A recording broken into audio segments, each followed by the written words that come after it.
All right. Well, that was Ode to the End of War by Sergei Prokofiev, a Soviet composer who had actually been born in Savnitska Solntsevka, Donbas Oblast, where unfortunately there's active fighting going on even today. I thought it was appropriate music to start our discussion about this terrible war that is taking place as we speak in Ukraine. So welcome everyone to this Twitter space. My name is Dmitry Alperovich. I'm chairman of Silverado Policy Accelerator. It is a geopolitical think tank.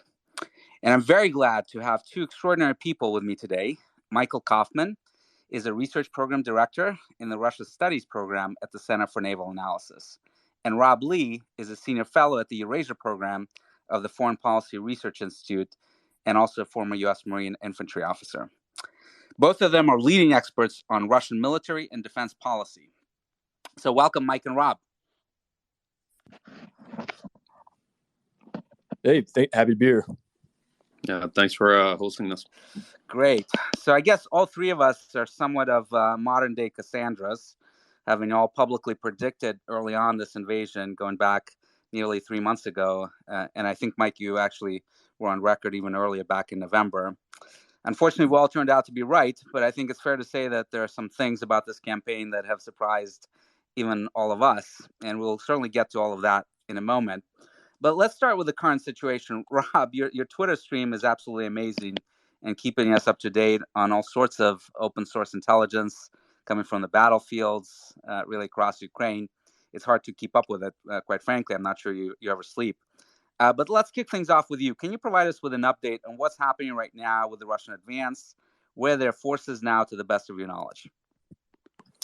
Sure. So for the most part, the Russian advance last few days has kind of been basically the same kind of story, where in the south, Russia's continue to have success advancing. They're forced outside Mykolaiv, which is their kind of latest advance. It seems as though they took some losses today. It looks as though a VDV unit got ambushed, and then there's still heavy fighting around Mariupol. Not too clear what's exactly happening there. Ukrainian forces seem to be surrounded there, but continue to hold out. And I expect them to continue fighting, as long as they can. Russian forces in the Donbass are trying to push out now, so they're moving both to the northwest of the Donbass and west. Russian forces in the northeast have mostly, I think, surrounded Kharkiv, Sumy, Chernigov, those main cities. What we're seeing is really heavily bombardment in all those cities, right? So initially, it was a lot of multiple launch rocket systems fire, like Smerch would have gone, Grad, and then now it's increasingly it's an air campaign, right? So we're seeing Su-34s, Su-30SM. They're taking off from either Russia or Belarus, heavily loaded with bombs, right? So I mean, today the Zvezda gave a video showing a Su-34 with, I think, 8 500-kilogram bombs, and they're basically just conducting pretty constant kind of sorties and conducting airstrikes in those cities.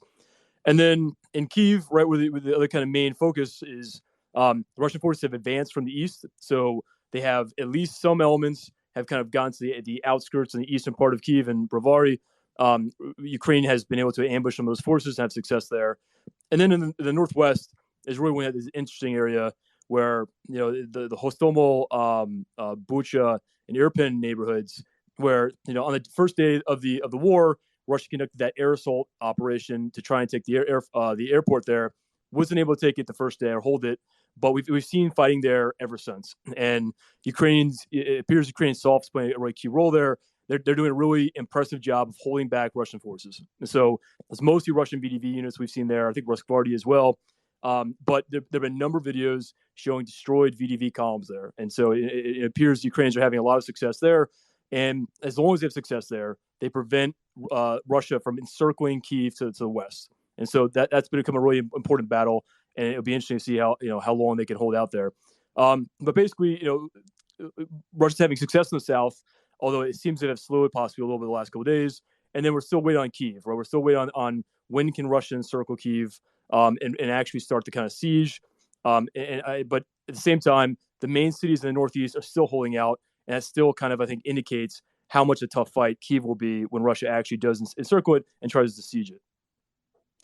Great. Mike, anything to add to that? I think that's a good roundup. I think that probably what I would add is that in the last couple of days, we've definitely seen a real shift towards greater use of air power and much greater use of both combat helicopters and aircraft. Russian forces have taken a number of losses, and they've paid the price for choosing not to conduct a proper seed suppression of enemy air defense type campaign. And instead, they sort of pursued local air superiority over pockets where the forces are working. The air losses are definitely significant, but I expect we're going to see more Russian air power push into this war. We'll see much greater use of sort of overwhelming firepowers. Russia's primarily an artillery army, a lot of motor rifle maneuver and armor formations, but so far it's used far less artillery than it could have in these fights. I think the big challenges for them, as always, is you see they're starting to get into a sort of tempo where they have several days of advances, then a pause to replenish, tighten up supply lines, reconsolidate forces, bring up some other units, and then conduct several days of attacks or offensives again. I think we're currently in that phase now. Got it. And, let's talk a little bit about the initial plan, because it was certainly puzzling to many to see them amass what is essentially the largest invasion force Europe has seen since at least the invasion of Czechoslovakia in the 60s, over 50 years ago, and then not use it in those initial days and do these small units engagements and try to drive to Kiev. What do you think happened there, Mike? How badly did they miscalculate? What drove it, in your opinion? Sure. So, the scope of the conflict, I think, is what we expected, even the axis of attack, but certainly not the character and nature of the operation. This operation at the outset, I think, to many looked profoundly bizarre. What happened is that the political system, the Russian regime, really assumed that they could rapidly conduct regime change and they wouldn't face substantial resistance. And they sent Russian forces in with those assumptions. So at the outset, they had thought to introduce units very quickly into the capital, Kiev, and to try to get Zelensky to surrender. And then they pushed small detachments and elements very rapidly down roads and what you could colloquially call thunder runs, avoiding major cities, avoiding battles with Ukrainian forces to try to isolate sectors. And very early on, they got a bloody nose. It was a terrible miscalculation. And so there are two factors that really shaped this operation at the outset. The first is a host of assumptions about Ukraine that clearly hadn't evolved much since 2014, and the belief that they could literally just roll up the country without much of a fight in a few days, which I think may seem wild or bizarre to some listeners, but the operation definitely reflects that. This is not a combined arms operation. It is not a joint operation. About 4 or 5 days in, you see the Russian forces attempting to turn it into a combined arms operation after what is initially a debacle. And the second part of it, which is also significant, is that they clearly didn't tell the forces they were sending them to war. They deployed these units on military exercise, and pushed them to the border and told them not to worry, nothing serious is going to happen. And then in the very last minute, they finally gave junior officers their orders, which were actually to invade Ukraine. And the troops, I think, were shocked to find out what their real mission was and were psychologically and materially not prepared for it, not organized for it. And even then, when they were sent in, you could tell very, very readily by the first 48 hours that they were sent in under false pretenses, believing that they wouldn't encounter substantial resistance. They were essentially given a narrative that they were there to help Ukrainians liberate themselves from, this regime, which, of course, was profoundly untrue. And to what extent they believed it is debatable, but nonetheless, that's essentially what they were told. And you saw that, of course, all those illusions and those lies probably dissipated at the first ambush or the first encounter of resistance that they faced. But this is why Russian forces have had tremendously low morale. And I think we've seen sporadic desertions across the board and units abandoning their equipment, is because they realize that not only is the entire affair sort of shambolic in terms of how it was organized, but the Russian forces were clearly sent into Ukraine and under false pretenses as well. And this is, of course, not in any way or shape or form to make victims of it, but just to express why the operation to any outside observer seems incredibly strange. This is a military invading the largest country in Europe, attempting a full-scale invasion of it, but without the actual military operation that you would remotely expect or that you would feel commensurate to the task. So do you think that was an intel failure? I mean, GRU is usually pretty good at analyzing enemy defenses and capabilities, right? Did they fail here, or do you think they got overridden by Putin or others around him? I don't think it was GRU. I suspect it was FSB, and I think that this is a problem of decision-making of personalist authoritarian system. One thing I've definitely learned a lot about is the degree of sycophancy, because I think where analysts like me, and no matter how much I may have feel like I've gotten right, there's definitely plenty I got wrong. And the one thing I definitely got wrong is, you have fundamentally a personalist authoritarian regime. And I think we felt that despite the miscalculations, we assumed that this would be a terrible gambit based on war optimism. A lot of wars are, certainly for the aggressor. And attempts at regime change usually fail or end up in quagmires. Fine. But we kind of thought that they would hand the ball off to the military, and the military itself, as an institutionalized military, would conduct a large combined arms operation and would sort of do it in a particular fashion. And that proved profoundly untrue. Actually, the political assumptions, the motivations, and the calculus of the regime characterized the thing throughout. That's why it was a completely unworkable concept of operations. And the only way this could have happened is if people like Shoigu, the Minister of Defense, or Gerasimov, the Chief of General Staff, actually heard the assumptions and nodded along and said, yes, this is possible. But of course, the assumptions were ridiculous. How could you take Kiev in 3 days? In what universe is it possible to take the capital of a country like this in a handful of days? And you had to have signed off on, you had to have subscribed to some of these assumptions in order for this type of operation to ever be launched. So, like I said, I definitely, in terms of the character of the operation, how they started, I think that was a misjudgment on the part of a lot of us looking at it. That said, the Russian military since then has definitely adjusted and is now trying to conduct this as a combined arms operation with the rest of the force and services involved in it. So let me ask you though, Rob. Despite all those failures, I did a little bit of math recently, and I compared this to the U.S. invasion of Iraq in 2003. And it took us 14 days at that time to drive 550 kilometers to get to Baghdad from the Kuwait border, essentially about 40 kilometers per day on average. And when you look at the Russian advance across multiple axes, it was actually twice as fast in the south. So it took them about 5 days, I think, to get from Crimea to Mariupol, a distance of about 400 kilometers. That's about 80 kilometers per day. About same number of days to get to Mykolaiv, 300 kilometers. From Sumy to Chernihiv, another 5 days, another 300 kilometers there. So they're actually moving quite a bit faster than the U.S. was back in those days, and against an army that is much more motivated to fight and much better armed probably than the Iraqis were with Western weapons. How do you explain that? So I guess start off by saying, we only know so much, right? So we get the random kind of briefings from DoD officials, and then we know what we see right from satellite photos. We know what we see from videos on TikTok elsewhere of where Russian troops and what they're doing.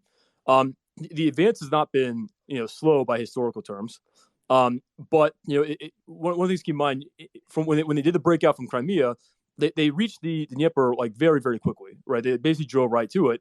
But by driving there, it didn't mean they secured all the things behind it, right? They didn't necessarily secure supply lines. They didn't secure all the towns on the way there. And what we've seen since then, right, as we keep seeing these kind of raids, these ambushes by Ukrainian, whether it's soldiers or territorial units, or not always clear, but we're seeing a lot of those, right? And so by advancing so quickly, Russia kind of assumed a lot of risk because they put their supply lines at much more risk. They put all these convoys at risk, and that ultimately is a question of whether or not that was a smart move, right? Does it makes more sense to move quickly and leave your supply lines at risk, or does it make more sense to be move a little more deliberately, but to secure those things? I would say probably the latter made more sense in this case, especially once the lightning dash to Kyiv didn't turn out. And so again, it's still hard to get a good estimate of Russian casualties, but they're significant, right? They are they're probably not that far from what the U.S. took in Iraq over the entire war, and so drastically more than what they took when the U.S. took in the first during the actual invasion phase. So that's significant. the equipment losses have been, pretty significant too. Air defense systems, Torm 2s, engineering systems, tanks, all these kind of things they've lost. Not something that's a pretty substantial amount of things they've lost basically. So anyway, the advances has not been that slow, but it's still a question of, okay, what how ready are they to move on to the most important objectives, right? So Kyiv, they still haven't encircled it. It's still not clear to me when they're going to be able to take the west side of Kyiv, right, with that massive convoy and the forces there. That part is still not clear to me. The main cities in the northeast are still holding out, so Russia can bypass them. They have bypassed them, but have they bypassed them with large enough forces to encircle the east side of Kyiv? That's not fully clear to me yet as well. And ultimately, Ukraine is a large country, and as Russian forces move deeper into the country, the supply lines become even more vulnerable to these kind of attacks and ambush and things they clearly did not expect. So, I think we're taking stock of where they are right now. Things can obviously change, but they haven't necessarily put themselves in the best position, and they haven't taken the most important cities yet. And I think there's still a lot of big questions for the future. And look, obviously Mike was right. This war was based on some very optimistic assumptions, and there's also very optimistic assumptions about what political goals they could achieve with military force. That made sense. They didn't get much resistance, but it really seems to me as though it's clear Ukrainians are resisting almost everywhere. It's clear even in these Russian-speaking cities in the south, in Kherson and Melitopol, there's huge protests happening, almost daily basis. I find it hard to believe Russia expected that, because obviously it points to this being a difficult, long-term, medium-term operation if they're trying to hold these cities and continue to move out beyond there. So there's still a lot of problems with the operation, even though the advance, wasn't as slow as I guess some people had expected. Mike, do you agree with that? Do you think they moved too fast and are still moving too fast?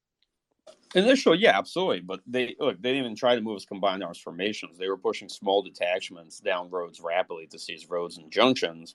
And you saw a lot of basically tanks operating without infantry without tanks, nothing being escorted, no convoy escorts. You got a lot of logistics and support being ambushed along the way. Most definitely. They took that risk because fundamentally the concept of operations was that it wasn't a risk. They did not expect to be ambushed. They didn't expect to find serious resistance, and they had to make very significant adjustments. And the way they split the force up actually dramatically increased the likelihood of desertion, which is small detachments finding themselves cut off or ambushed, abandoning their equipment because they're actually not part of a larger formation, right? And so then it comes down to a lot of inexperienced leadership of junior commanders. That said, the Russian military is also known for resilience and for adapting. And so I was trying to hedge some of the initial optimism because Ukraine's military has definitely performed well above and beyond early expectations, for sure. But that was the beginning of the war, and we still are relatively in the early phase of the war. And I was trying to temper the initial optimism with also the reality that the Russian military retains a substantial amount of forces in the fight, despite the significant losses they've taken. This conflict is very far from determined, and a great deal is contingent. Well, speaking of larger formations, let's talk a little bit about this convoy that's to the west of Kiev, supposedly a 40-mile convoy. I think there are lots of memes now on Twitter about this convoy. What is the state of it? Is it getting attacked? What do you guys know about it?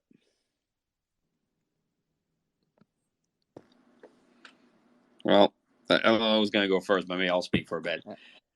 First, I think it's a series of units. It's a number of battalion tactical groups. It's not one 40-mile-long convoy, however the media represents it. I think they very much got jammed up because Ukrainians blew most of the bridges, and there's been some pretty serious fighting on the outskirts of Kiev in Bucha and Irpin in particular, and so they've jammed up kind of the front of the convoy. I don't think it's stalled out in terms of being out of gas, food, and some of these other things I've heard people say. There's a lot of assumptions about what's happening there, and we just don't have enough evidence or data to make some of these claims. I do feel like they're probably trying to reorganize it and press forward. Regarding the convoy itself, the reason it emerged and why they tried to push so many forces down was a pretty narrow channel of roads is, again, tremendously unrealistic timelines to try to get to the capital and thinking that they could quickly get into the city and take it. Otherwise, they would have pursued a much wider front and had a much better sort of hedge to their strategy. And that said, nothing is determined. You can see them steadily encircling Chernihiv in the northeast, and Russian units pulling up to the east as well. So I think I think we're in for a conflict that's likely going to turn a lot uglier, and is likely going to feature a lot more urban warfare than we've even seen thus far. We'll talk about that. Rob, any thoughts on the convoy? Do you see attacks on the convoy beyond just the battles up front? So, it's hard to see. One thing that's noticeable from the kind of open source side is that there's much less information about the Ukrainians, what they're doing. They post videos every once in a while, probably a day or two after they do something, right, to not give away too much kind of information what they're doing. Apparently, Ukrainian Air Force keeps hitting targets there. We don't see too many videos. There's a video, I think, 2 days ago, allegedly showed a Ukrainian Su-24 operating over the area. And then there's still a question to me about TB2s, right? So we saw TB2 strikes there a few days ago. Maybe they're still doing them and just not releasing the videos. It's not fully clear to me. So hard to know exactly what's going on there. But clearly, the longer Ukraine resists in those northwestern kind of neighborhoods of Kyiv, the more difficult it makes it for that convoy to kind of spread out or to move into positions around the city, right, and actually encircle it. And so that resistance up front, which they probably didn't expect would last this long, and they're fighting against the VDV, elite VDV units that appear to be getting chewed up pretty well. They probably didn't expect that was going to be the case. So now they're moving up heavier units. As I said before, it's not necessarily the longest road. It's hard to maybe move up the units you want at the right time. But it isn't fully clear to me exactly what's going wrong there. But clearly things are not working out as quickly as they wanted to. But again, there's nothing. The timeline, I think, right now we look at the rest of this conflict is that Russia would like to take these big cities, I think, in the next 2 or 3 weeks. And so, today, tomorrow, that's not a huge loss that they don't get there. But they want to be able to try and take them in the next couple of weeks. And that's really, I think, what's important on timeline-wise. Before those, all these issues in Russia, I think, start to come back and presents a problem about, domestic backlash for Putin. So I think that's what we're talking about in terms of trying to encircle Kyiv, trying to do an operation there. And ultimately, we're seeing in all these other cities in Kharkiv and in Chernihiv what Russia's going to do to Kyiv, at least that they're threatening to do, which is that they're going to use air power pretty heavily. They're going to destroy much of the city, and they're basically going to try and get all the civilians to leave, and then they're going to go in there with the military, and they're going to try and seize these cities. Right? How do they get the civilians to leave? I mean, most of the cities are huge cities, right? Kyiv has 3 million people in it. Like, how do you evacuate that many people? So it's not clear to me you can. And again, that's, Mike was saying before about things that we got wrong. One of the things I got wrong is I thought Russia was going to stay out of cities, right? I thought they're trying to do this operation, they'd go after the Ukrainian military, and they're trying to avoid the cities because you go in the cities, it presents a bunch of problems, right? It puts your troops at greater risk. Russia's conventional superiority of the Ukrainian military, well, a lot of that gets negated when you go into urban terrain, and the risk of civilian casualties goes up, right? And that is an issue, for foreign audiences. I think it's also an issue for domestic audiences in Russia. And so it's not fully clear to me what they're thinking about doing, or about if they even consider the situation was going to happen. But they seem like they're committed. They're clearly going to try and encircle Kyiv. They're clearly going to try and coerce the government to give in at that point. But ultimately, if we keep seeing these other big cities like Kharkiv holding out, right, there's no reason to think anyone in Kyiv is going to give up. And ultimately, they're probably going to go in there, and it could become a very, very ugly situation. But as I said, the problems are pretty obvious, and I'm not sure exactly what they thought. But clearly, I think this is not the scenario they had in mind. I think they clearly had a more optimistic view about what was going to happen, and that they weren't going to have to, go into Kyiv like they did in Aleppo or Grozny, or even like the U.S. did in Fallujah. It is impossible to take a city where you have a determined resistance and to not destroy much of that city. It's very difficult, and Russia lacks the same kind of precision-guided munitions the U.S. military has, and so there's no reason to believe they'd be able to do it any more cleanly than U.S. could do it in Fallujah. Mike, what is your view on cities? I mean, obviously they want to take Kyiv. They're now sieging Mariupol, but do you actually think that they want to go into Kharkiv, into Chernihiv, Sumy, all these cities in the north, or just surround them and try to lay a siege to them? No, I don't think it was ever their plan to take major cities besides the capital. I think it was very clear they were trying to skirt them and get around them. I think the current plan is envelopment. I think they had to take minor towns and junctions because you saw initially that they were going precisely for the towns where key roads intersect, ground lines of communication. But they were pursuing a sectoral strategy. They were trying to isolate big sectors and then try to see if they can envelop Ukrainian forces and get those regional commands to surrender. Kharkiv has been basically kind of a punitive compellence effort, right? They've been shelling the city while steadily trying to envelop on the outside. I don't think they're actually going to seriously go in. And the same thing with some of the other big ones. So when cities consume forces, they just eat up armies really fast. Russia doesn't have the forces for this fight. And here's the other problem. If they took cities like this, it wouldn't resolve what they believe is a center of gravity, which is the capital. That's why you see the bulk of Russian forces focused on the capital. And you see these two pincers slowly, sort of ponderously moving towards it, which does give you, unfortunately, very ominous kind of Grozny 1999 vibes of the same way Russian forces steadily approached Grozny in that battle. But do you think, obviously, Kiev, the prospects for it are very glim, but do you think that they're going to decimate all these northern cities too? I'm skeptical, but I think definitely parts of them for sure. You've already seen them use both heavy firepower and aviation. And, Russian troops don't have a tremendous amount of experience in urban combat. The last week has definitely revealed that much. They haven't trained that much for the mission and haven't had a lot of experience in it. And when running into trouble or frustrated, they usually call in air power or artillery firepower. So you're definitely going to see parts of cities or city blocks destroyed, I think, in the fighting. Got it. Rob, what's your best estimate for the losses that the Russians have suffered? Obviously, they're putting out very low numbers. I think the last numbers were about 500 losses of personnel. Do you have a sense of how realistic that is? The Ukrainians are talking about, I think, over 10,000 now. Is it true somewhere in between? I think it's really hard to tell. I think the Russian military gave out the figure of 500 killed in action, 1,500 wounded. That was, I think, on last Monday. Right. So basically, half of the war ago. Since then, I think the latest assessment I saw was that the U.S. thinks about 4,500 have died, but as a low confidence estimate. Ultimately, we're not going to have high confidence in any kind of estimate at this point. It's going to be it's very, very difficult to come to that. But I think ultimately it's in the thousands, right?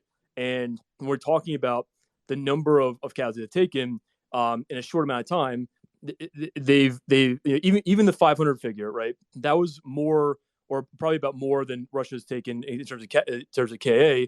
They took in Georgia, and they took in the Donbass in 2014, 2015, and they've taken in Syria, which is servicemen, not counting Wagner. So we're already talking about a unprecedented kind of losses for Russia anything time since Chechnya, right? And even Chechnya, I'm not in the second campaign. I'm not sure they took these kind of losses in this short amount of time, right? It's a very significant amount of loss. And of course, as long as this kind of campaign goes on, there's every reason to believe the losses are going to continue, and they could probably get worse, right? And of course, there's no clear conflict termination stage, right? At least as long as Russia tries to achieve a kind of a maximalist objective, right, where they take Kyiv, they who knows, they occupy half the country or something along those lines. There's no reason to believe the fight ends then. They can basically just arbitrarily say this is over and Ukraine's going to stop fighting. They're going to keep fighting. The insurgency will probably become more capable. And Russian forces are strewn out. They will become isolated in a lot of these cities, a lot of these areas they're controlling, and a lot of them will be easy targets, right? It'll be difficult to kind of control those areas. So again, hard to say what the figure is. I think it's certainly in the thousands, I'd say, and it's only going to grow. And it's quite possible this is going to be orders of magnitude more than the last three wars that Russia fought combined. And it appears the way it's headed in that direction right now. What is your current assessment of where Belarus is in terms of their actual forces, whether air power or ground forces? Are they in the fight yet? What do you see from that perspective? Mike might be able to answer them better than I. I haven't seen any clear evidence they've been involved. I mean, the Belarusian military is not, they're not that necessarily effective. They don't take part in too many kind of large scale conventional operations, right? So it certainly some big question marks about how useful they would be. They could probably hold some areas, but probably you wouldn't want to send them into main kind of conventional fights with the Ukrainian military. But again, it becomes back to this idea that Russia has a numbers game issue here, right? So they already have committed, I think, what was it, 90, 95%, 96% of the battalion tactical groups that they deployed near the border before. And that was already 75% of the Russian military's BTGs, right? So we're talking 70% or so of the Russian ground forces, permanent readiness units are right now, committed to Ukraine. That's a huge share, and it leaves Russia really kind of vulnerable to, if they need to use the military for any other operation, they just don't have the forces right now. And so it's not surprising we're hearing stories of them, getting Wagner guys, taking Rosgvardia guys, basically try and pull guys from wherever they can, because ultimately, if you occupy, areas, you need more forces to do that. And, one thing that's unique is that when compared to, say, U.S. military, Russian military has far more emphasis on fires over maneuver, far more emphasis on a lot of those kind of important support functions. The problem is that means they have fewer maneuver units, like infantry guys, who are more useful for, insurgency, counterinsurgency type operations, right? They're more useful for holding, for patrolling areas. Tank units are not used for that, right? Artillery units are not used for that. So in a lot of ways, the Russian military that went into Ukraine is not really that well suited to a lot of the things they're facing in the South right now. And I'm not sure the Rosgvardia guys really make up the difference enough. So they're facing a number of issues in that regard.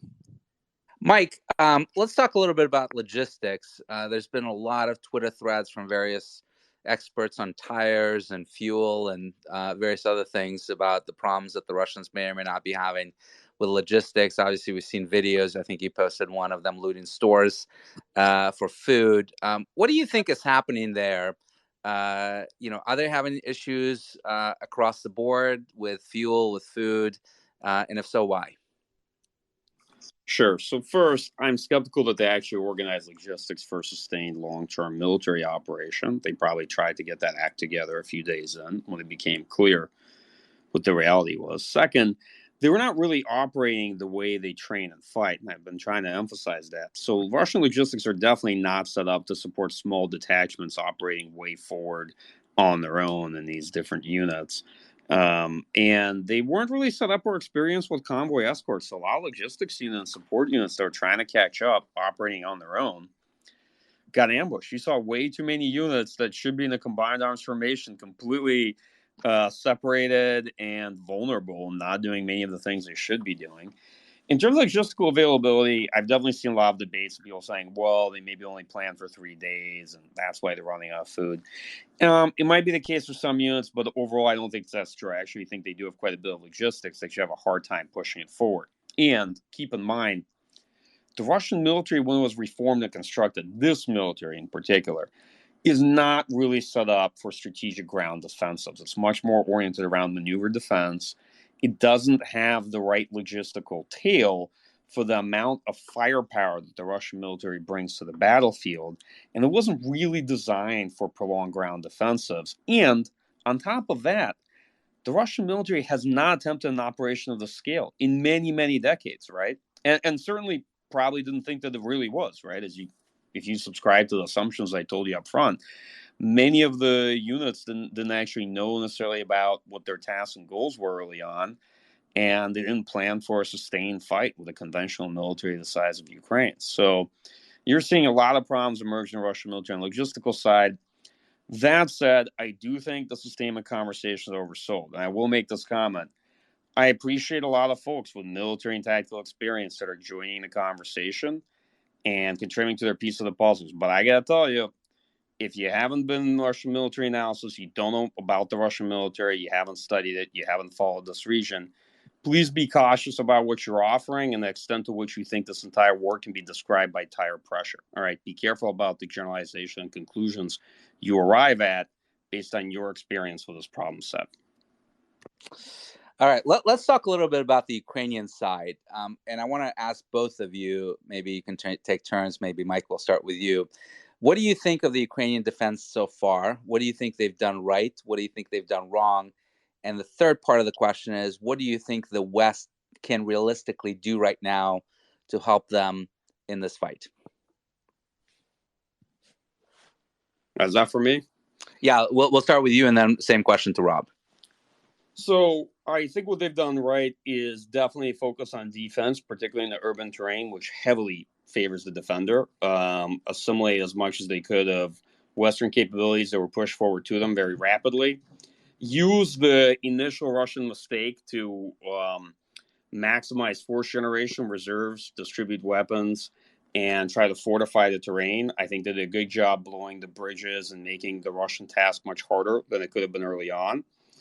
And, I actually can't say enough about like how impressed I have been with the Ukrainian resistance writ large, and even the partisan units that have started, ambushing units along the road, and along with a civilian kind of civil but peaceful resistance that you see in the cities. What have they, if I was going to say what, if anything, they've done wrong? I've seen them try to launch some counteroffensives that I probably wouldn't have to try to relieve pressure. I think that Ukrainian forces are going to have a hard time doing anything combined arms themselves, and pushing units forward in most cases outside of places like Kiev might not be necessarily what they want to do. I'm not going to prejudge their operational planning. My knowledge of that is very limited, and basically what you can see here, there's nothing I hate more than sort of being an armchair general for somebody else's existential war. So I'm not going to get into that game. I'm just saying that I've seen other commentators suggest that what Ukraine should do is the counteroffensives and the like. And I'm thinking that the fastest way to attrition the limited amount of military power Ukraine has is for them to take anybody else's advice and push their forces hard onto a field against Russian units. That's probably not a good idea given the correlation of forces and capabilities. Got it. And last part, what should the West be doing? Obviously we can't be providing them with our fighter jets that they can't fly. We can't provide them with air defense systems that they can't learn at the moment. But what do you think that we can realistically do to help relieve some of the pressure? Push forward logistics. Logistics are essential in a sustained conflict. Everybody talks about different boutique weapons capabilities, but what ultimately drives the war is logistics, ammunition supply, and the like. Push forward man-portable systems that can allow them to further equip the force, and they've been proven incredibly effective. Not to waste too much time. Like with the Javelins and the Stingers, right? Right. And not to waste too much time with some of these MiG-29 ideas. Look, let me be frank. A lot of the aircraft Ukraine has put up have gotten shot down, right? Russians have losses, but Ukraine has a lot of losses in its fourth-generation aircraft legacy Air Force. And pushing MiG-29s, are they going to fly from air bases that are being readily barraged on a daily and nightly basis? And this is not, to me at least, isn't going to do nearly as much for Ukraine as certain other things that could be supplied to the country. That's just one person's opinion. Yeah. Rob, same question to you. What have they done right? What have they done wrong? What should the West be doing? So I think the most important thing they did was that they didn't lose the war on the first day or first 2 days, right? They didn't lose their Air Force. They didn't lose their air defenses. They didn't lose their Tochka use. They didn't lose all of these important capabilities. They managed to keep them hidden. They managed to avoid GRU guys trying to follow where these systems were.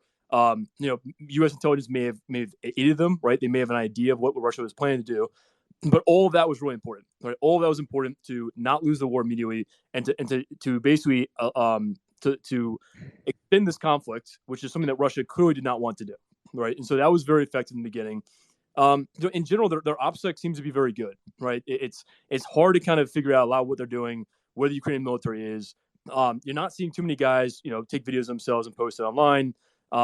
So a lot of that has been, quite impressive. It's been, fairly professional. I think Ukrainian SOF appears to be quite effective, and I think the investments made into them seem like they're really having a strong kind of return on investment.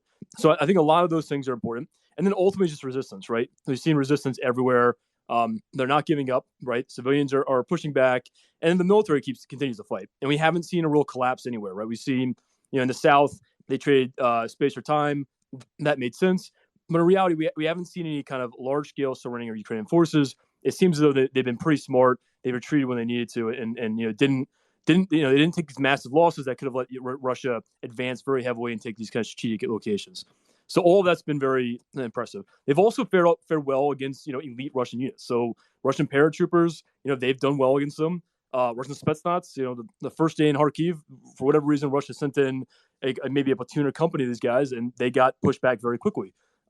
Ukrainians are proving adept at being able to do that, adept at fighting an unconventional fight, and they're being smart about going to cities, making sure they can't get destroyed outside of cities, and not making this mistake of fighting a conventional fight against a superior power, a conventional power. So all of that has been very smart, right? And Mike's right. The idea of counterattacking at tactical level, it can make sense at times. at operational level, it probably doesn't make sense, right? It makes more sense to not lose a substantial amount of forces, and then to force Russia to go into cities so that Russia knows that that in order to take Kyiv, right, it's going to take a lot of losses and it's going to take time. If you do that, it makes it more likely Russia may not pursue this campaign all the way, and that maybe all these other kind of issues back in Russia might be enough to force Russia to make a compromise. So all of that stuff I think has been smart. In terms of what the U.S. or NATO could aid them with, so look, Stingers. I'm not sure how much of a role Stingers have played, but Manpads certainly have played a role. I would bet that Iglas are playing a bigger role comparatively, but the Manpads are clearly playing a role. And explain Iglas for our listeners. Sure, it's a Soviet-designed Manpad system. Yeah. And so there are different variants. The Russian military has a more advanced variant. But ultimately, look, old, cheap, but reliable stuff still works, and they know the Iglas system well.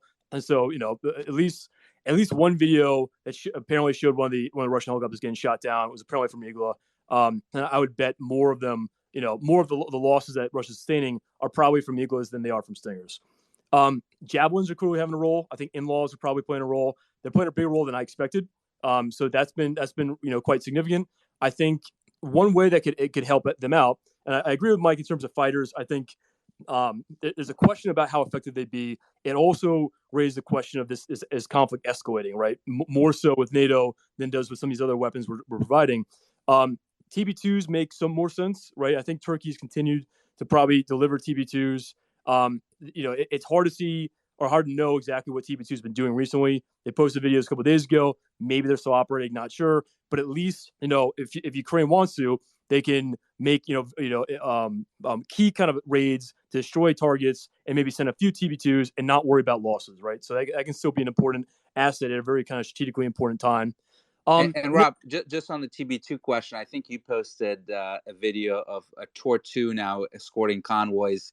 Do you think that's in direct response to TB2 threat that they're now trying to protect the convoys against the drones?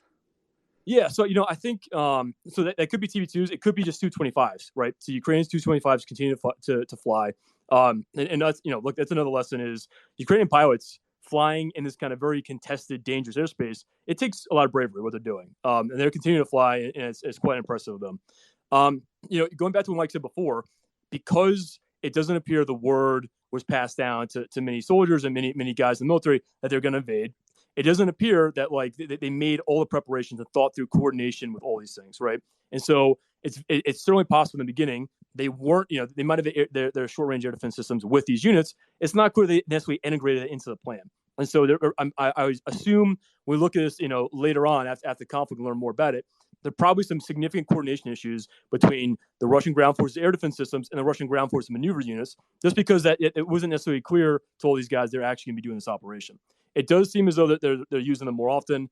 As Mike said, I have no doubt they are shooting down TB2s and other Ukrainian aircraft. There are allegedly 2 Ukrainian Tu-25 shot down today, not confirmed yet. So that's just kind of a claim.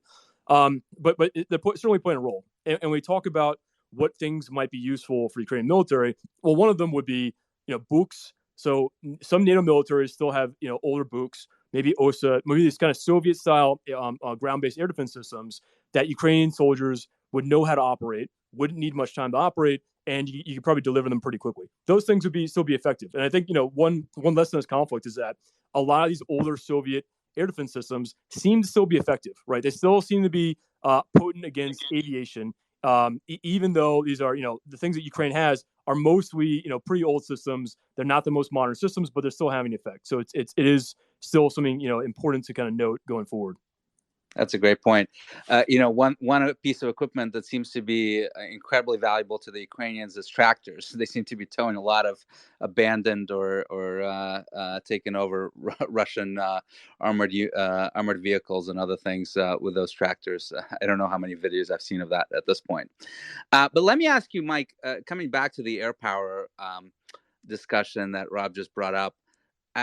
Have we overestimated Russian air power? Why haven't they been able to destroy all the airfields?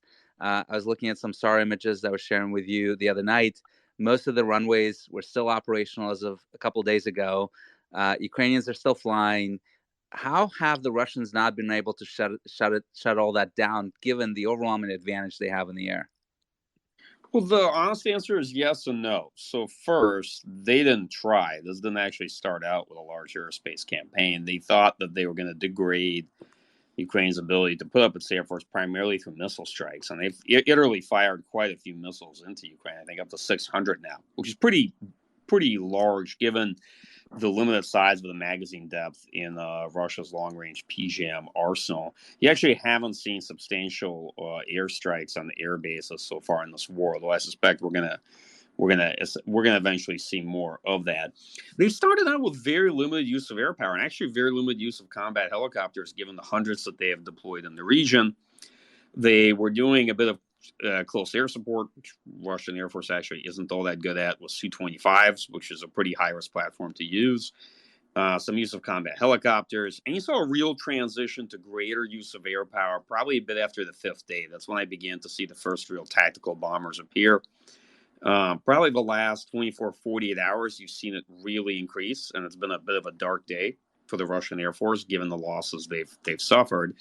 And they're paying the price for a couple decisions. First, they didn't try to do real suppression or destruction of Ukrainian air defense, right? And they left pockets of it. They haven't been operating throughout the country, I think, under a judgment that they wouldn't have to, and it would be high risk. Why take on air defense systems in regions where you don't really want to fly and you don't have to provide air support there, right? The second factor is that they're actually not very good at suppression or destruction of adversary air defenses, and historically have not trained well for that mission, although you are increasingly seeing anti-radar type missiles used in this conflict.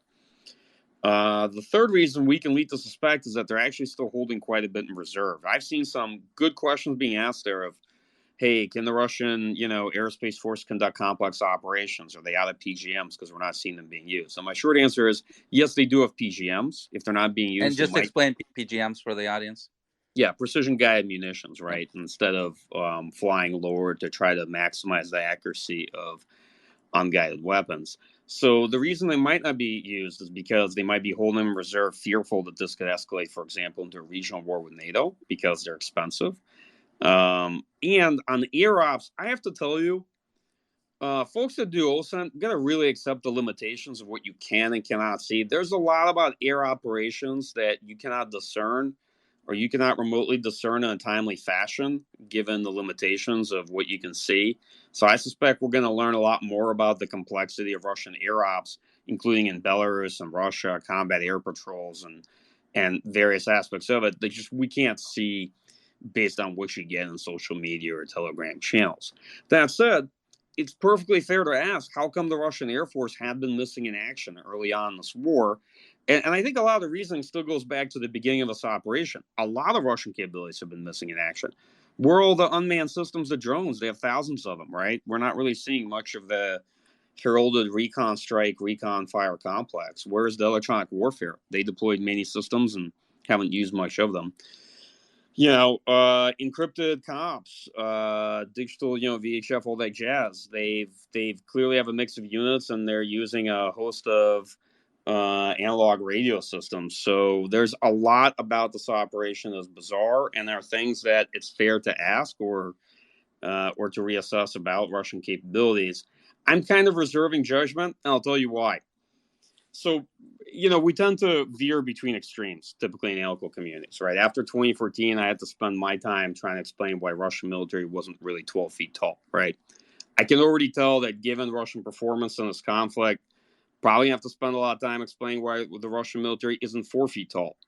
This war is kind of given off strong 1939, 1940 Winter War vibes. And I think we're going to learn a lot about actual Russian military capability and performance. But we might also learn a host of things that aren't true. And I've been in this field long enough to be conservative as an analyst and sort of approach some of these takeaways cautiously and not to jump to conclusions too early, especially only a few days into a war. That's a great point. You compared it to the Winter War of 1939, but I saw you comparing on Twitter to the first Chechen War. And you said that Pavel Grachev, the guy that ran that war for Russia back then, seems to have been resurrected from the dead and using the same tactics that they did back in 94, 96, a war that they badly lost.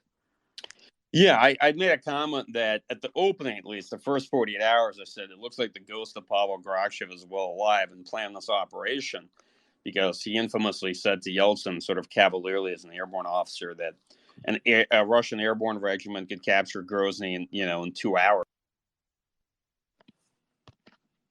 The long story short is that it felt as though the initial operations kind of concept and assumptions were based on the probability that, yes, Russian forces and Russian airborne could quickly get into Kiev and somehow overthrow Zelensky. And of course, maybe that's the best analogy for the beginning of it. Now it's increasingly, sadly, looking more like the Second Chechen War in 99 to 2000. Yep. Very good point. So for everyone who is joining us, this is Dmitry Alperovich. I'm chairman of Silverado Policy Accelerator, having a conversation with Mike Kaufman of the Center for Naval Analysis and Rob Lee of the Foreign Policy Research Institute about the war in Ukraine and the military campaign that's taking place right now. Let's talk a little bit about the urban warfare that's coming up. Presumably, at some point they'll surround Kiev. I assume you guys agree with me on that. What is that going to look like, and how long is it going to take? Mike, let's start with you. Is that just going to be absolute horrific, barbaric pictures and videos that we're going to see of decimated civilians, women and children, and complete destruction of that city? Is that what the Russians are planning? I think it's going to get pretty ugly. And yeah, I'd sort of been on the record for a while saying that I think the worst is yet to come in this war. I definitely think that Vladimir Putin's the kind of person that would destroy half a city like Kiev just to take it. And the biggest question I have is looking at the rate of attrition, the issues with sustainment. I really have begun to wonder, whether or not this force is not going to need a pretty significant operational pause. I kind of written that I think, 3 to 4 weeks, this force is going to be exhausted. Its combat effectiveness is really going to drop. It's really going to diminish. They're going to need some kind of ceasefire to reorganize, resupply, replenish. I just see them running through a lot of units pretty quickly, particularly on the front line. And I'm skeptical. I'm skeptical that they could take a major city like Kiev in a few weeks. I have to reserve judgment, but I'm not seeing it. To be perfectly frank, after barely a few days into this war, it became very clear to me that there's no way Russia can really achieve its political objectives in this war. It may be able to achieve military objectives, certainly, but I don't see military means being able to achieve their desired political ends, not at this juncture, not given how they started and how wrong their assumptions were. And I now am kind of increasingly seeing them trickle more and more resources to underwrite what I think at the outset is a failed strategy. And I have definitely seen that before in a military conflict. Do you think they have those resources to bring in? I do. I mean, absolutely. And even though to fill out this force, they've had to rely considerably on conscripts for support, reservists, which we're increasingly seeing in units that were definitely mobilized and put there, and auxiliary forces like Rosguardia. I think they still have quite a few more resources. Remember, a lot of the firepower and capabilities that Russia has still aren't necessarily in this fight, right? This is a pretty limited use of air power, combat aviation in general. And even though a substantial amount of the force they deployed is now in Ukraine, in the theater, technically it's committed. We're still seeing pretty small scale engagements in terms of how Russian units are organized and how they're acting. And if you look at Russian railroads, you see quite a bit of forces being still pushed through that are possibly weeks away to reinforce the units or perhaps replace the units that were largely lost or made combat ineffective. Got it. Rob, do you agree with Mike that they may not be able to take a large city like Kiev, or that they're going to need an operational pause here to regroup and rearm and resupply? Yeah, I mean, I think it's unpredictable. So I think it's always hard to predict this kind of stuff. I think we look at some of the campaigns. Aleppo took a long time, right? Obviously, it wasn't mostly Russian forces on the grounds. It was mostly Russian SSO, Russian air power, and Syrian fighters fighting that fight. But I mean, look, there's certainly a question of if they really go into Kyiv and they're defending it block by block, right? The Russian will take very heavy casualties, right? And even if they try and reduce the city to rubble, you can still fight from rubble, right? If you really want to. And so there's no guarantee they can take it quickly. There's no guarantee once you encircle, you can take it quickly. It's still a huge city. And of course, to encircle it, you need a really large force to do so. Not to mention, they could also leave you exposed to, Ukrainian counterattacks from Western Ukraine, or, if Ukraine gets aviation, it'd still be an issue there as well. So it's not fully clear to me whether they can do it. I think my view is that it's a bit of a race in time here, right? Where I think there's going to be a strong domestic response. I think ultimately you look at the effect of sanctions, you see all these private corporations leaving Russia. There's going to be a significant effect, right? And the extent of those disruptions, some of it's being felt now. It's going to keep being felt more as the ruble collapses more. All of these contracts that are done on medium long term, those are going to have to be renegotiated. All of these jobs, right? People are going to need to get paid a different way than they're getting paid before, because the ruble now is worth less than it was before. All those issues become an issue. Commercial aviation is going to start shutting down in a large degree, because much of Russia's commercial aviation are aircraft from Boeing or Airbus.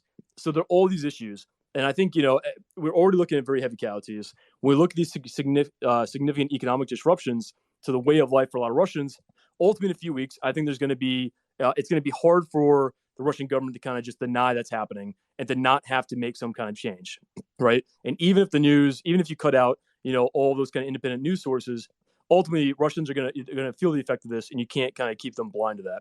So I think ultimately, within a month or so, it's going to be a problem for Russia to keep continuing this conflict the way it is, and they're going to have to try and make a change, most likely. Hard to say exactly when that will be, but ultimately, I think it's kind of a race for them to try to take Kyiv before they can do that. And I'm not sure they can do that, right? And ultimately, I don't think they can take 2 months to try and take Kyiv or these other operations, and so it's going to make the overall kind of campaign difficult. And it's difficult for me, as Mike was saying, difficult for me to see exactly what the political solution is here for Russia at this point, because this campaign was about rewriting the mistakes of 2014, 2015, of what they didn't achieve, because Minsk was never implemented and never had a satisfactory long-term solution. Well, it's not clear to me what that long-term solution they can achieve right now without taking Kyiv is. And even if they do, it would still look like a long-term occupation of much of Ukraine. And I don't think, just expanding the borders of Donbass is a sufficient compromise for Putin. So it's not clear to me how this thing ends, but I do think it's going to be, I think it's going to be difficult for me to see how Zelensky and Putin will both be in charge of their countries at the end of this conflict. I think one of them will go, and it depends how it kind of ends. Yeah. Let me ask a very practical question. We may have people in Ukraine that are listening, and I've, like you, probably have been helping a lot of friends try to get west from the eastern side of the Dnieper. And I initially assumed before the war began that he would stop at sort of the eastern side of the Dnieper. He would take Kyiv, but he wouldn't go far west. Do you guys think that there's a real risk that cities like Lviv in the west are going to be in danger of being encircled and sieged in the near future? Obviously, he's already going west towards Odessa, but that's still the Black Sea region. Would he go further west? Mike, maybe start with you. Sure. So I had originally thought that the mental cut line they had in mind was around Zhytomyr and Vinnytsia, and that they were going to basically cut that border down to Moldova, leaving sort of the more western parts of Ukraine without significant ground presence. I'd always believed that they were going to operate west of the river. It's just a question by how much. In fact, I think if you even saw that map I released of what I thought the Russian concept of operations was the night the war started, it's not far off. It's not exactly right, but it isn't very far off from what they've attempted to do. Now, I don't know. I'll be honest. I think they're probably revising and reassessing based on. So that's as far as I'd go. Rob, any thoughts on that? I think it's going to be tough for them to do so. Ultimately, the longer this conflict goes on, it's going to be tougher for Russia to kind of weather it. And, they're already having enough trouble trying to encircle these cities in the east that aren't falling. So the amount of Ukrainian resistance, I think, has made that very difficult for them to try to move to Western Ukraine, given that even the areas they might have expected would be more welcoming of Russian forces are proving to be pretty resistant to that, right? And they're protesting and making this very clear. So I don't think they necessarily want to go to Western Ukraine. I think even if in the beginning the most optimistic idea was that could work, at this point I think there's going to be their force can be too committed, holding or controlling all these supply lines and trying to control the country. So I don't think that's a likely scenario at this point. Got it. So a question on occupation and sort of the insurgency prospects. We're starting to see some occupations, right? They took the city of Kherson and some of the other smaller cities like Melitopol. What are you guys seeing there? Maybe we'll start with Rob.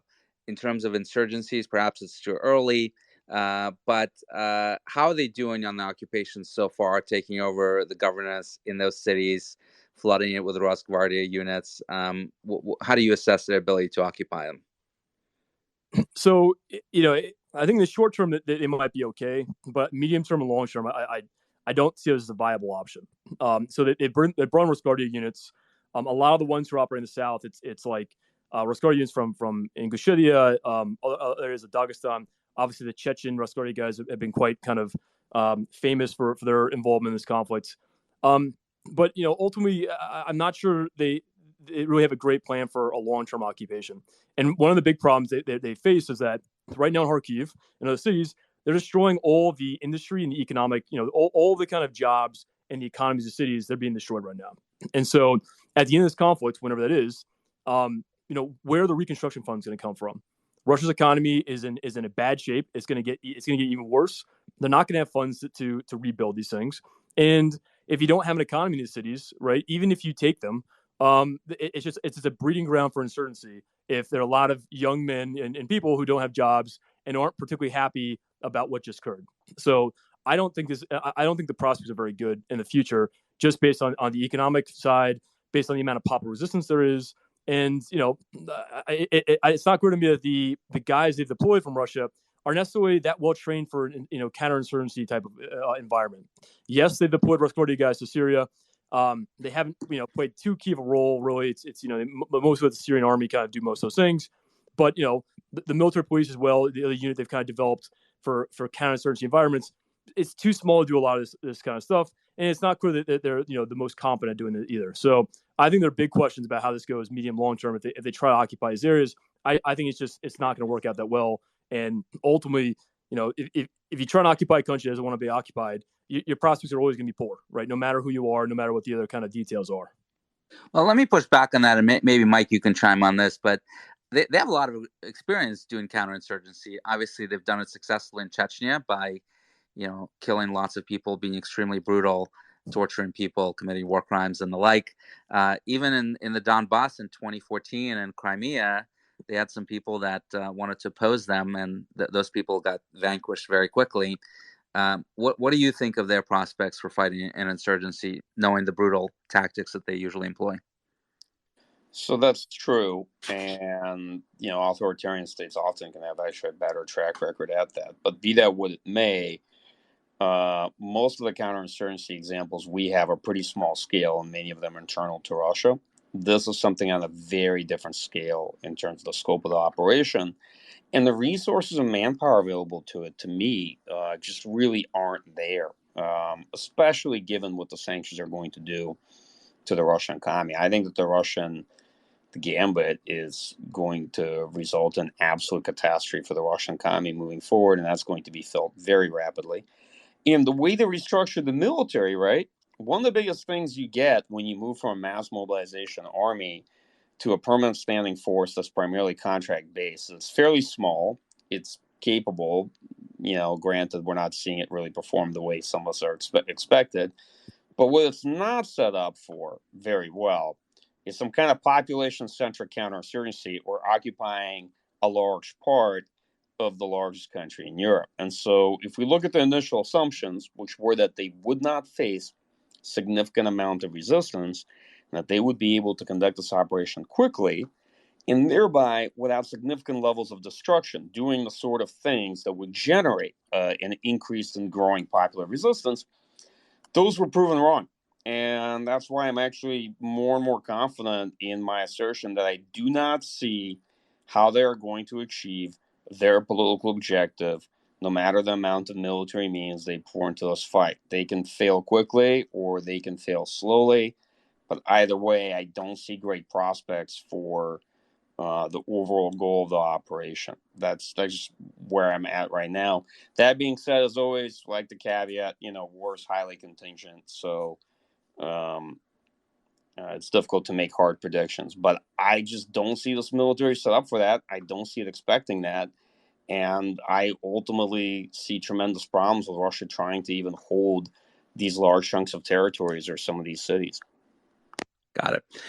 Let me bring one more element that does not, I think, get enough discussion in this war, and that is the information operations stuff. And given the over the last 10 years, if not more, how obsessed we've been about Russia and its troll armies and lies in media, etc., it's been astonishing to me to see the Ukrainians have completely decimated the Russians in this field, if not in others, in terms of quickly publicizing their successes, some real, some imaginary, and the Russians really not having a lot of rapid responses to it, and really being stymied in their ability to do propaganda in this war. How do you guys explain that?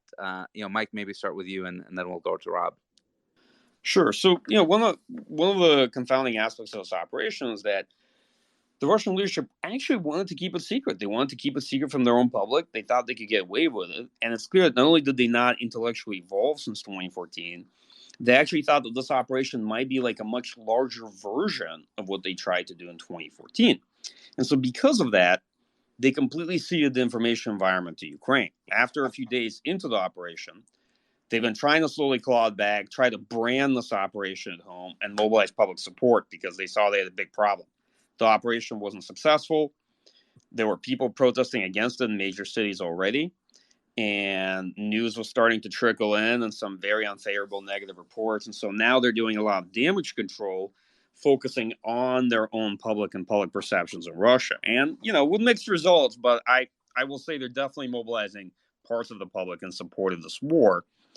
But in terms of the broader information environment, Ukraine has done great. It's allowed Ukraine to basically galvanize support to suggest that they're doing well, that they might win, and to encourage a lot of other countries to back Ukraine in the critical initial days. And yeah, Russia basically almost had a media shutout. They largely ceded this the information contest, and in some ways it's not just the way the military is fighting, it's also the way they're contesting an information environment is like harks you back towards the late 1990s, early 2000s. So but okay, that's so much for the non-existent Gerasimov doctrine of hybrid war, right? Yeah, absolutely. We the hybrid war we heard so much about that I used to rail about for many years as an intellectual junk drawer that is much less useful than people thought it was, whereas conventional war is the principal challenge, and it's here to stay, as we can see. But be that what it may, I definitely think that we are going to see a changed Russian approach to the information environment. It will be much more focused on their own public and mobilization of public support than it will be on the West or contesting the broader discourse. Got it. Rob, do you agree with that? Yeah. One of the notable things about this war, right? You compare to, say, the Iraq War. The Bush administration spent a year mobilizing public support for that war, right? Justifying it, going to the UN, all the other kind of things, right? And we can look back on and see how much that was true. But, they spent a lot of time mobilizing public support, justifying what they're doing before that war started. Russia didn't do that this time, right? And not just they not mobilize population, they didn't let the guys who were going to take part in this operation know about it. And so there's huge issues about the status of this war the longer it goes on, since they didn't make those justifications except for a day or two prior to the war, and it wasn't clear they really sufficiently mobilized population to get ready for a long campaign. Is going to see a lot of Russian soldiers get killed, and not necessarily clear what their objectives are. Well, part of the issue with the information environment too is that the political goals are always weird, right? Especially the explanation, right? Initially, this is about the Donbass, so the initial videos we're seeing were all from these kind of like defense, kind of correspondents or semi or less related to the government or military who were providing out these videos, but all from the Donbass, right? Where not much was happening for the first few days. And so they weren't publishing videos from what's going down in the south. They weren't publishing videos from the north, all these other areas. They're basically trying to pretend they weren't going on because the justification of this operation was mostly about the Donbass, right? That and denazification, but, I don't know how you explain that exactly. So only recently have they started, as Mike said, once we started seeing these videos of Russian losses, right, including of, top-of-the-line Russian tanks, of Russian helicopters getting shot down, of the TB2 strikes on the Bukin 1-2 systems. They started publishing these videos. So we've seen some helicopter getting gun camera footage. They try to show off the kind of a high-tech side of this, where it was a big deal in Syria. They're trying to show, oh, look, we are a modern military and all these things we can do. Of course, one thing we're seeing is a lot of the new equipment they have is not as, impressive as we thought it was, right? One example is the PGMs we talked about before. One of the issues they had when they were trying to go after the Ukrainian Air Force is they couldn't hit some of the runways, right? So, runways are not, that small. PGMs should be able to hit them. And there's evidence from satellite photos they're missing airfields and leaving airfields intact, even after firing, multiple missiles at them, right? That was a, significant kind of lapse. It clearly shows a vulnerability and a problem with kind of Russian equipment. And so overall, I think the IO campaign, it suffers from the other parts of the campaign where the political goals are a bit strange, not clear what they're trying to achieve. The fact that they didn't, let people know and kind of prepare this ahead of time. All of those are still issues. And, again, it's still a bit strange to try and justify some of the things they're doing. The Syria campaign was a little different, right? They obviously made a bigger deal and trying to outreach to foreign countries to try and get support for what they're doing. Well, they're not getting that support this time. And obviously, the really unified response outside of Russia is, I think, also contributing to that. Mike, you've made this point to me privately over the last few days that Russia has never done anything on the scale, or at least not in a very long time, probably since World War II. How much do you think that's impacting this campaign for them? No, I think massively. And clearly they didn't intend to. They thought that this would be something close to a cakewalk, and it was a terrible miscalculation. But absolutely, look, this is the world's largest country, essentially invading the largest country in Europe. And, even in an alternate universe where everything had gone well for the Russian military, they still would have taken significant casualties. It would have been much more difficult to assess. And likely a lot of planning might not have survived first contact with actual war. So my own view of it is, and I always expected Ukraine to put up a solid fight. Outside of, whoever in the Kremlin thought that this could happen in 3-4 days, I don't think any serious person looked at this and believed that Russia was going to defeat Ukraine in a handful of days, right? And, Rob made a good point earlier that, the Ukrainian military held and didn't lose, but I'm not even sure how any of this would have been possible in a few days. It's just the reality, the scope, and the magnitude of the task. And here's the other thing. People have fairly criticized, said, hey, military analysts, did they overestimate, Russian capability and whatnot? Well, there was a basis for the military assessments that were had. They were not invented out of whole cloth. However, military analysis 101, military power fundamentally needs a context to express itself. You cannot measure military power in the abstract.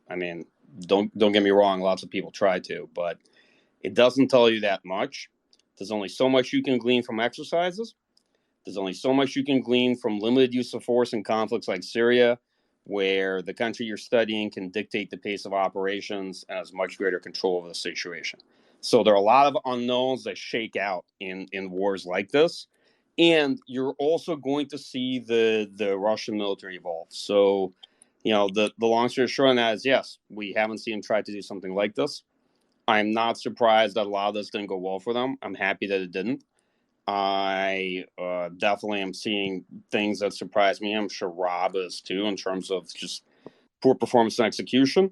And we're having a good debate. And the debate is that because the concept of operations is unworkable? Because I do think this is fundamentally an irrational force employment, and they left a lot of capabilities simply not used that we know they have, and we've seen them used in other conflicts. Or, other people will say that the whole thing is rotten, and we can debate why, but they'll say that this is just a bad army and whatnot. And you definitely have those takes. I'm not inclined to jump to those conclusions and judgments yet. I'm probably going to give it some time. Got it.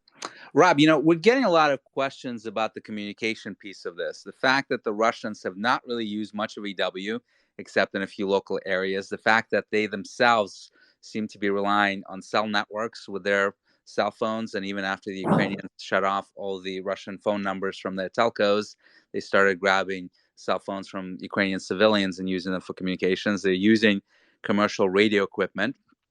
A lot of questions of, well, do the Russians not have sophisticated encrypted military equipment? And I've been looking pretty deeply into this issue. I'm curious for your thoughts on this, particularly as a former Marine infantry officer. But it appears to me that they've had two issues potentially with the comms.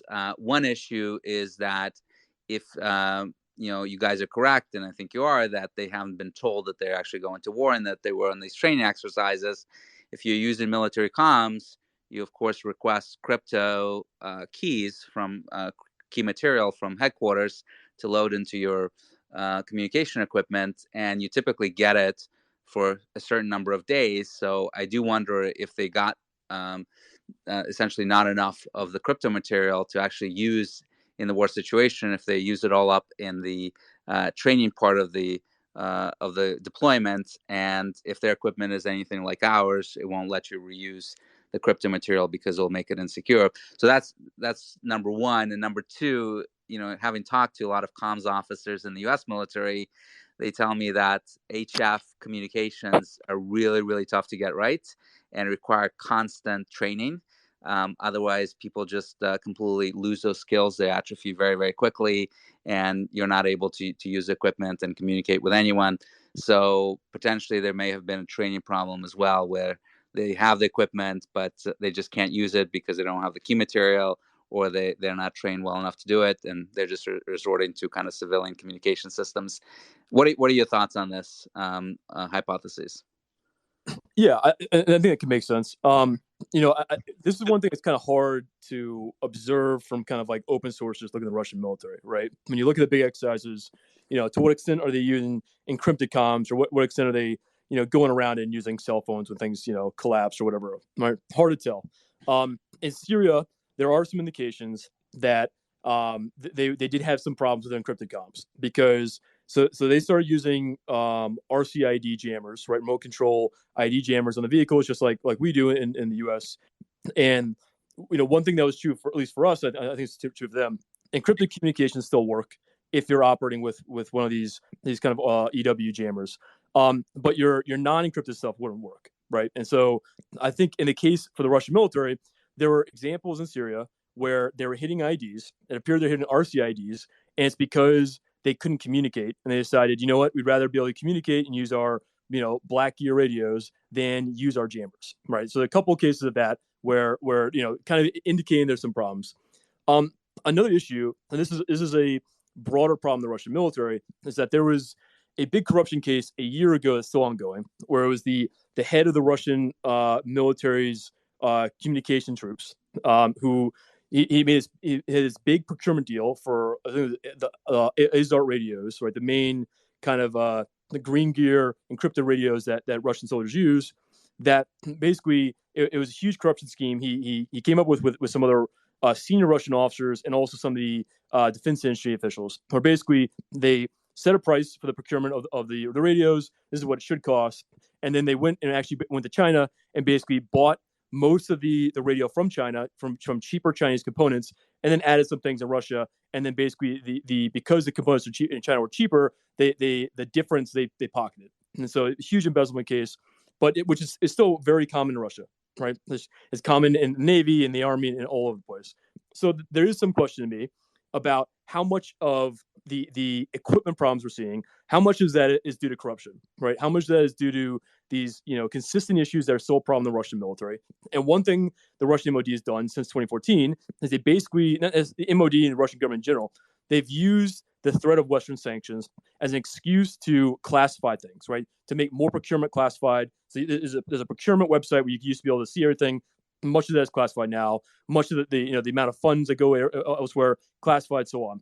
Well, that also obviously increases the opportunity for corruption, because there's less transparency. If you can put journalists in jail, which they have for these kind of things, well, now you can just be, corrupt more blatantly and don't have to worry about getting caught. So I think that's potentially an issue for the radio stuff as well. It certainly looks as though it's a limit, liability for them, or at least a weakness. And one other issue that's been surprising. So obviously we talked before about the EW piece, about how I'm surprised more Ukrainian command and control and communications was not shut down by Russian EW, because we know they have effective EW, and we've seen it in Syria, right? And U.S. officers have said, Russian EW has been effective at interfering with stuff we do, right? It makes life difficult. So we know they have these capabilities, right? Maybe some is exaggerated, but we know they have them, and they're not using them to their full extent. And it comes back to one of these issues in general about why aren't they using some of the capabilities they have. One of the things that's interesting is that we know they use electronic warfare to locate communication signals, cell phones, those things, for targeting purposes, right? So they use that as part of the reconnaissance strike complex, reconnaissance fire complex. It's not clear to me that we're seeing that much employed right now in Ukraine. Yeah, and by the way, I was very concerned when Elon Musk started providing Starlink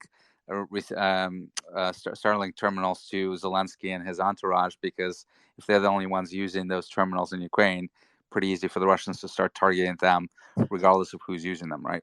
Right, exactly, and I thought it was a huge concern, right? And it was the EM management has been a huge deal in the U.S. military, as it should be, but ultimately it doesn't appear that they're using it that effectively to target Ukrainian, senior officers or positions, and that's again a little surprising, because we know they deployed Lear 3 EW systems. We know they're used for that purpose, and it's not clear that they're maximizing that. So again, one of the big questions we had overall is that the whole fires piece has been a bit bizarre, right? They haven't used it all. They haven't used it as effectively as we've seen them use it in Syria. Okay, it's on a broader scale, but still it should be able to do it more effectively.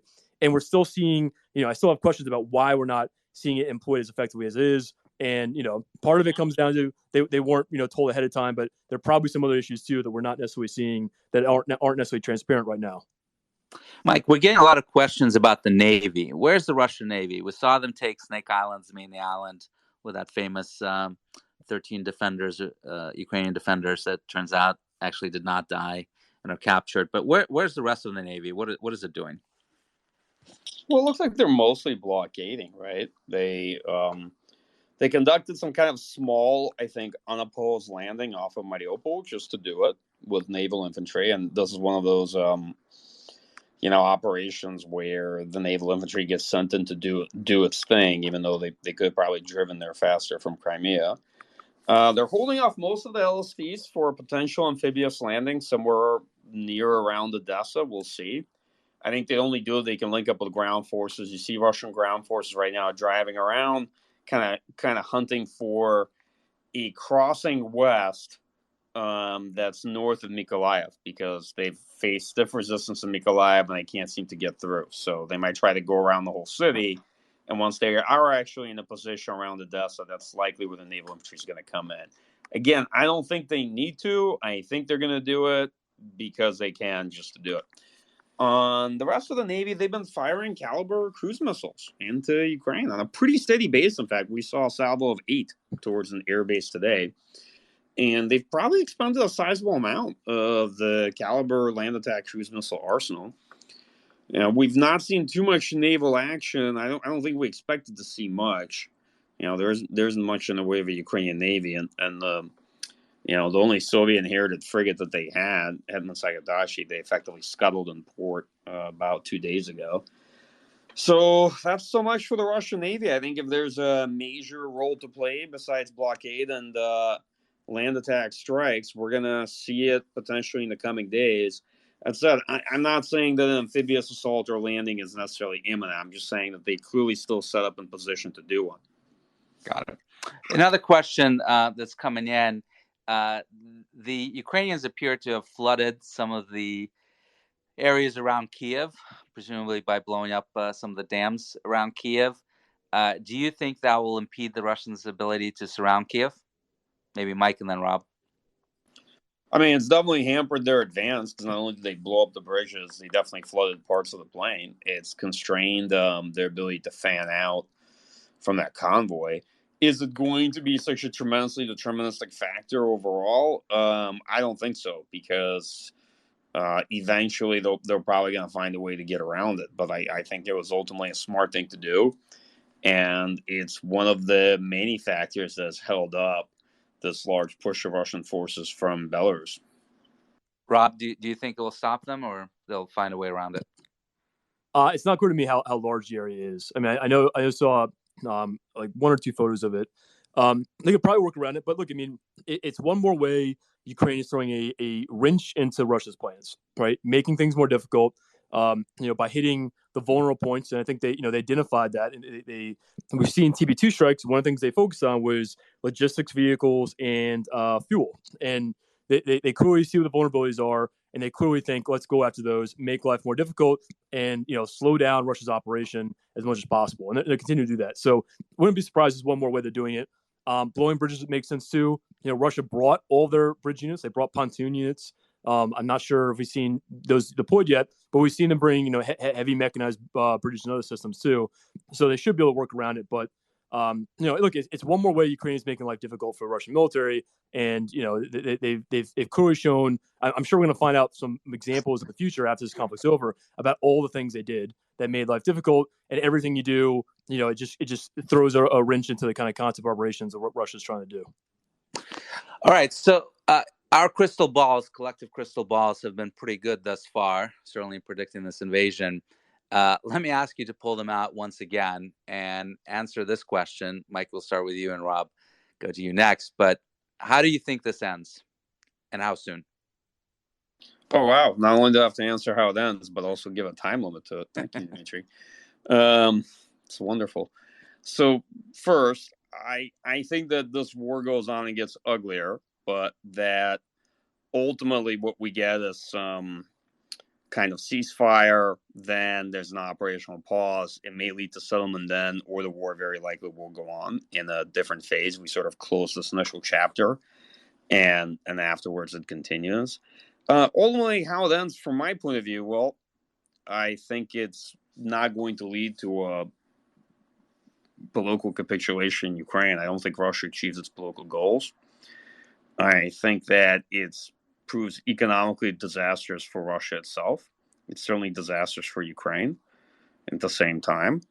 And I'm increasingly starting to think that this might be the beginning of the end of the political regime in Russia. And this is the first time I've really started to think this way after many years of looking at it. I'm not sure how the regime recovers from this. They've essentially thrown under the bus all the key security components that form some of its important pillars in this operation. And, those chickens are going to come home to roost at the end of this. So I'm skeptical about the future for the Kremlin. Yeah, I tweeted about this I think about a week ago, that the prospect of a palace coup in Russia seems to no longer be a 0% chance, as I would have thought even a month ago, given the fact that the economic devastation of Russia is going to be very, very severe.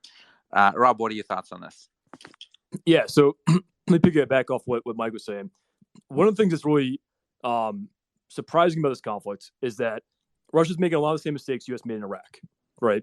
I mean, and obviously very different conflicts, but ultimately trying to pursue maximalist, political objectives by invading a country and hoping for the best, right? Having optimistic kind of scenario, and then not having a great plan if it didn't work out. It's surprising because Russian officials for so long looked at what the U.S. did in Iraq, looked at what they did in Afghanistan, and said, we want nothing to do with this, right? Basically, U.S. military decided we don't want to occupy areas. And even in Syria, right, it was basically, well, we'll help the Syrian army, take places. We'll help provide air support. But ultimately, the Syrians will, do the occupation. We're not going to get involved in that kind of stuff. So they basically did a 180, right? And I think that's why so many people didn't predict this war would happen, is that it deviates so much from previous Russian behavior, previous, behavior that Putin kind of took when he was, again, he has a pretty good record in wars. I think the Donbass 2014 was a mistake, but I think other than that, he basically, was pretty effective at achieving more limited objectives.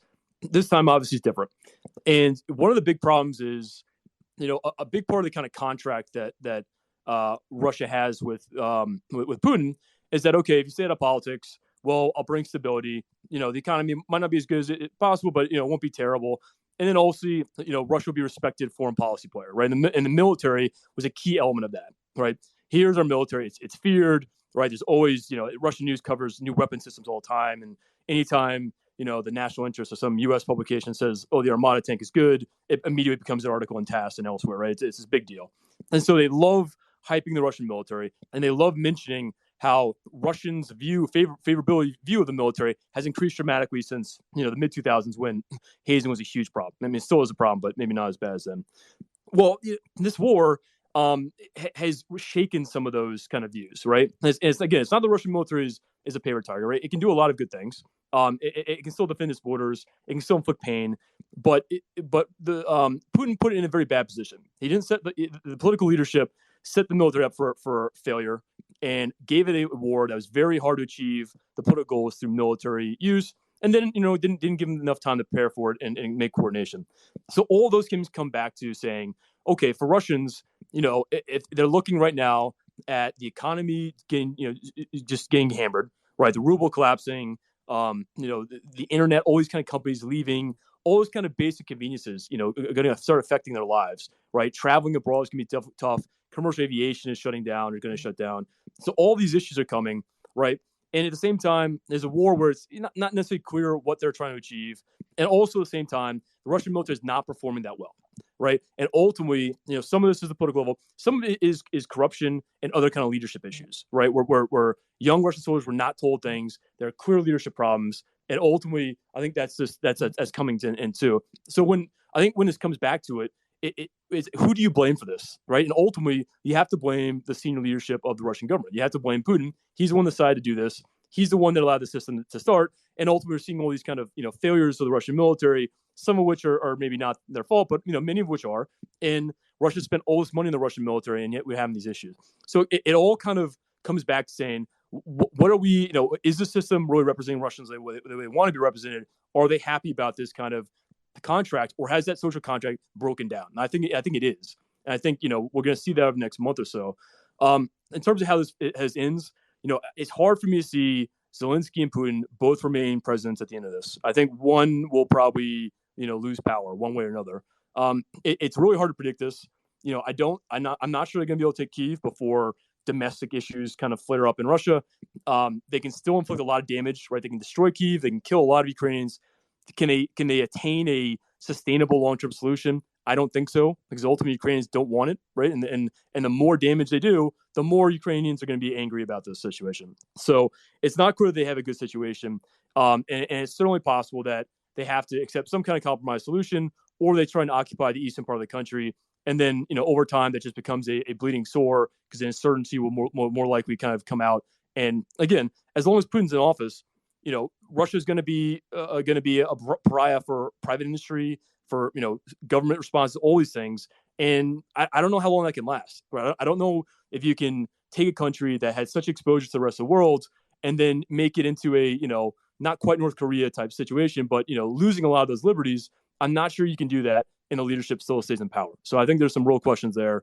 And I think basically we're looking at I think similar with Mike. I think we're looking at about a month, right, where they have to achieve some things and then try and wind down the active phase, even though a long-term insurgency may continue after that. Got it. Mike, did you want to make another comment on this? Yeah, I just wanted to make two brief comments. So first, it really struck me that this war is sadly a reversion to what has been historically true in how the Russian political leadership had placed the military in the worst position at the outset of a conflict. The late Mahmoud Gareev, who for a long time was head of the Russian Academy of Military Sciences, he died a couple of years ago. He served under Agarkov, and he would publicly kind of write and complain. He's seen as one of the kind of late scions in Russian military thought, or at least its curators. And he would long write that, historically, Russian political leadership would always put the military in the worst position at the beginning of a war. From the Crimean War to the Russo-Japanese War to World War II to the Chechen wars and even the Russia-Georgia war. The military would be either unprepared or in shambles or poorly equipped or subjected to a surprise attack. And you kind of thought that after the Russian military reforms, this was over. And I think for many kind of looking at this, they see it more as a regression than anything else. Another part of that, so you asked on how this ends, and I probably gave at best an incomplete answer.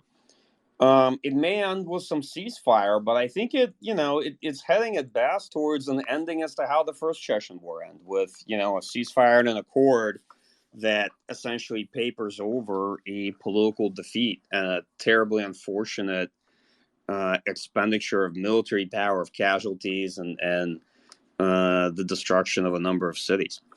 But Mike, the pretext that Putin used for this, which was obviously ridiculous, but it was denazification of Ukraine. So you saying that he's going to have a ceasefire with the Nazis, with the people he's calling Nazis? Yeah, he's going to go back and say that Zelensky is actually legitimate. And as you've seen, he's got sort of three core demands: recognition of the annexation of Crimea, granting of some kind of independence of Donbass, and Ukraine agreeing to some formal form of neutrality. I'm not fully sure what that means, but I think he means no NATO and some sort of demilitarization. Yeah, I get that. I'm just saying I'm not sure practically in technical terms what that means. Like, is that something that's written in Ukraine's constitution, or what was he actually asking for as a deliverable besides Zelensky, shaking his hand on it, which obviously won't do. So looking at it from that perspective, I think if they get some of that, they might be able to spin into a victory. But of course, it won't be, because look, either way, these troops are going to come back home. The Rosgwardia troops, the military, and even some of the, I think, deeply frustrated, upset FSB people. And he's going to have to deal and reconcile with those folks when they come back, especially the POWs. When there's an all-for-all prisoner exchange, which there typically is at the end of a conflict like this, they're going to come back home, and they have families. They're going to have stories to tell. Yep. All right, one more question here, and Mike, this will be to you, because not only do you study Russia, but you also study China. What effect do you think this conflict will have on China and its ambitions to take Taiwan, if any? Okay, I'll just put out there. I'm primarily a Russia scholar. I'm at best a dilettante in anything China related, so I'm going to engage in a bit of intellectual tourism. But I'll afford myself, given how many people are affording it in the field of Russian military analysis today. So my view is that people probably are drawing too many linear conclusions as to what the Russian invasion of Ukraine means for a potential Russian invasion of Taiwan. My only two kind of lessons, or at least things that are interesting to me, are, first, I know that China is looking at the immense amount of sanctions and the political reaction against Russia that Russians didn't expect, because we ourselves probably didn't expect this degree of unity, and likely wondering what it means for itself and the kind of economic punishment and containment it would face in the event that it tried this kind of brazen form of aggression against Taiwan, right? That's the first. And here's the second. If there's one military that's definitely more untested and unproven than Russia's, it's China's. They've bought a lot of kit. They spend a lot of money. They have a lot of capabilities. They don't have a whole lot of military experience in probably the last two generations of warfare. So all that being said, if I was them and if I was us, I would definitely look at the difference between expectations and performance, and I would ask some of those questions about the Chinese military as well. And if the Chinese leadership is of sound mind, they too would wonder exactly on what the military instrument of power can deliver in practice, particularly in a high-end contingency like this, when you're trying something that you really haven't tried before. Got it. Well, everyone, thank you so much for coming to this Twitter space. I hope you found this discussion informational and fascinating. I certainly did. And I think you'd be hard-pressed to find more knowledgeable people on the Russian military than Mike and Rob here. Please do follow them on Twitter. Their feeds are just absolutely fantastic. Thank you again, gentlemen, for sharing your insights and knowledge with us tonight. I know most people listening here are certainly hoping you're right and that Russia does lose this war. And I know all of our thoughts are with the civilians that are suffering just terribly right now in Ukraine. Have a good night, everyone. Thank you. Thanks. Yeah, thanks.